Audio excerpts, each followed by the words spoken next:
சிவகங்கை மாவட்டத்தில் காவல்துறையினரால் அடித்துக் கொல்லப்பட்ட மடப்புரம் இளைஞர் அஜித்குமாரின் குடும்பத்துக்கு ஐஜேகே இணை பொதுச் செயலாளர் ரீமா ரோஸ் மார்டின் 2 லட்சம் ரூபாய் உதவித்தொகை வழங்கினார். சிவகங்கை மாவட்டம் திருப்புவனம் அருகே மடப்புரம் கோவில் காவலாளியாக பணியாற்றி வந்த அஜித்குமார் ஜூன் 28ஆம் நாளன்று பெண் பக்தர் ஒருவர் கொடுத்த நகை திருட்டு குற்றச்சாட்டில் காவல்துறையால் அடித்துக் கொல்லப்பட்டார். இந்த நிலையில் அஜித்குமாரின் இல்லத்துக்கு நேரில் சென்ற ஐஜேகே இணை பொதுச் செயலாளர் ரீமா ரோஸ் அஜித்குமாரின் தாய் மாலதிக்கு ஆறுதல் தெரிவித்தார்.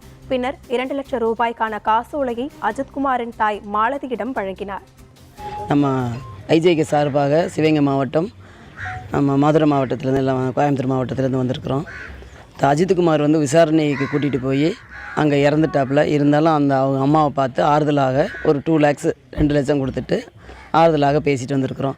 இனிமேல் இந்த மாதிரி அசம்பாவிதம் நடக்காது. அப்படி நடந்தால் நாங்கள்லாம் இந்திய ஜனநாயக கட்சியை நம்ம சப்போர்ட்டாக இருப்போம்னு கூறிக்கொள்கிறேன்.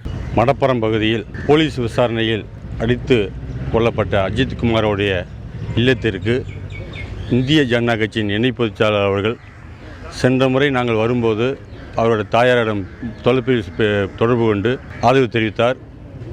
இல்லத்திற்கு வருவதாக சொல்லியிருந்தார் இணை பொதுச் செயலாளர் அக்கா ரீமா ரோஸ் அவர்கள்.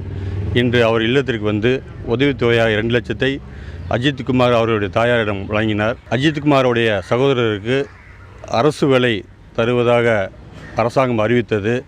அந்த அரசு வேலையை தாங்கள் இருக்கக்கூடிய பகுதியில் மதுரையில் அருகில் வழங்குமாறு ஏற்கனவே கோரிக்கை வைத்தோம். தமிழக அரசு பரிசீலனை செய்து அவர் வசிக்கக்கூடிய பகுதியிலேயே அரசு வேலை வழங்கினால் அவர் குடும்பத்திற்கு சிறப்பாக இருக்கும்.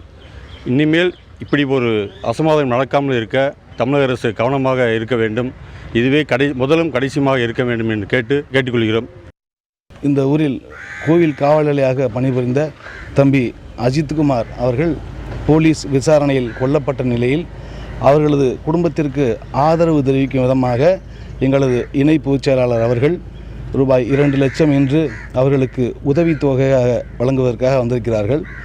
இனிமேல் இதுபோன்ற நிகழ்வுகள் ஏற்படும் பட்சத்தில் இந்திய ஜனநாயக கட்சி கண்டிப்பாக வன்மையாக இதை கண்டிப்போம், இதை எதிர்ப்போம். இனி வரும் காலங்களில் இவ்விதமான செயல்கள் நடைபெறக்கூடாது என்று தமிழக அரசிடம் வேண்டுகோள் வைத்துக் கொள்கிறோம்.